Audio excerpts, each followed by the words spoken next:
دوستو، ایسا ممکن نہیں ہے کہ حکمت بھری باتوں کا تذکرہ ہو اور اللہ کے اولیاء کا تذکرہ ہو اور اقوال زرعی کا تذکرہ ہو تو ان میں مولانا روم کا ذکر نہ آئے. ایسا ممکن نہیں ہے.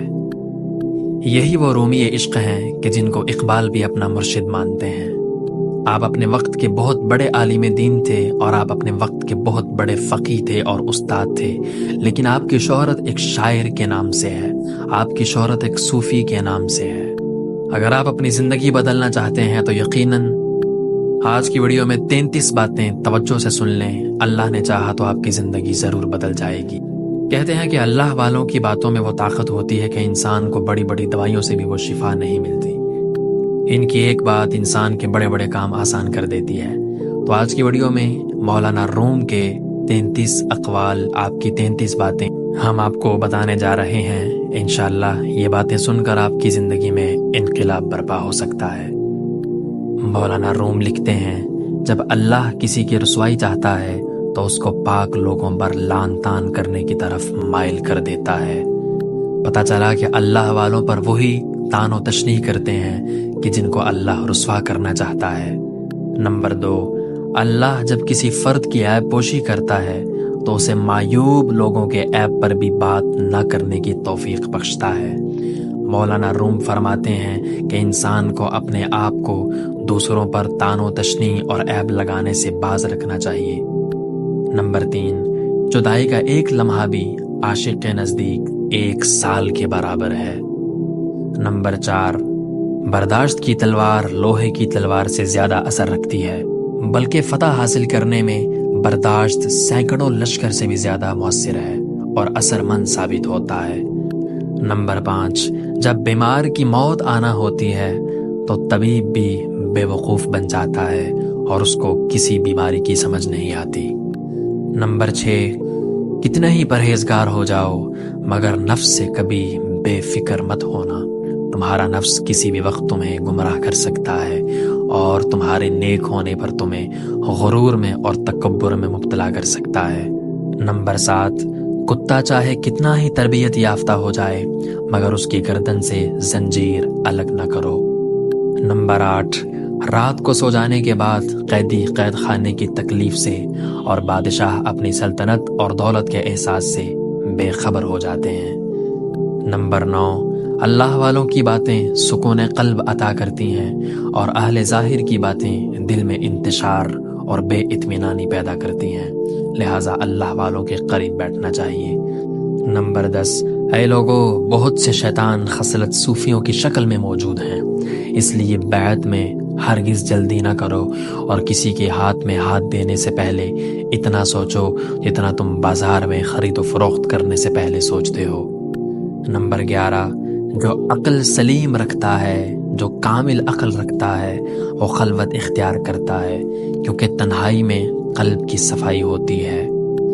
نمبر 12، نیک لوگ چلے گئے اور ان کے اچھے اعمال باقی رہ گئے، اور کمینے لوگ بھی چلے گئے اور ان کے ظلم اور لعنت باقی رہ گئے.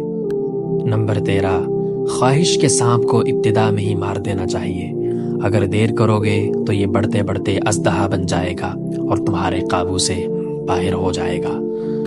نمبر 14، حرص تجھ کو اندھا کر کے محروم کرتی ہے اور ابلیس تجھے حرص میں مبتلا کر کے اپنی طرح مردود کر دیتا ہے. نمبر 15، جس شخص کا مزاج فاسد اور طبیعت بیمار ہوتی ہے وہ کسی کی تندرستی پسند نہیں کرتا. نمبر 16، نفس کو دنیا والوں کی تعریف اور خوشامد بہترین لقمہ معلوم ہوتا ہے، ایسے لقمے کو مت کھاؤ کہ یہ آگ سے بہت زیادہ پر ہے. نمبر 17، ظاہری طور پر تمام اعمال ایک ہی جیسے ہوتے ہیں، لیکن عمل کرنے والوں کی فطرت کے مختلف نتائج کی وجہ سے عمل بالکل مختلف ہو جاتے ہیں. نمبر 18، ایسی ویرانی سے کبھی نہیں گھبرانا چاہیے جو کسی عظیم تعمیری کام کے لیے مقدمہ اور آغاز کا کام کرے.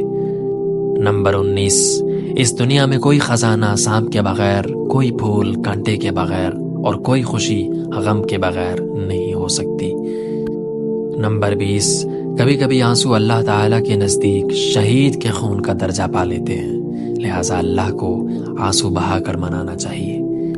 نمبر 21، ٹوٹے ہوئے دل سے نکلنے والی فریاد 100 سالہ عبادت سے زیادہ اثر رکھتی ہے۔ نمبر 22، اگر تم دوسروں سے محبت کے خواہاں ہو تو صرف محبت کا مطالبہ نہ کرو بلکہ خود ان سے محبت کرو۔ نمبر 23، اگر محبت میں خلوص ہو اور وہ محض نفسانی خواہش کا نتیجہ نہ ہو تو جس طرح عاشق معشوق کا طالب ہوتا ہے اسی طرح معشوق بھی عاشق کا طالب ہوتا ہے۔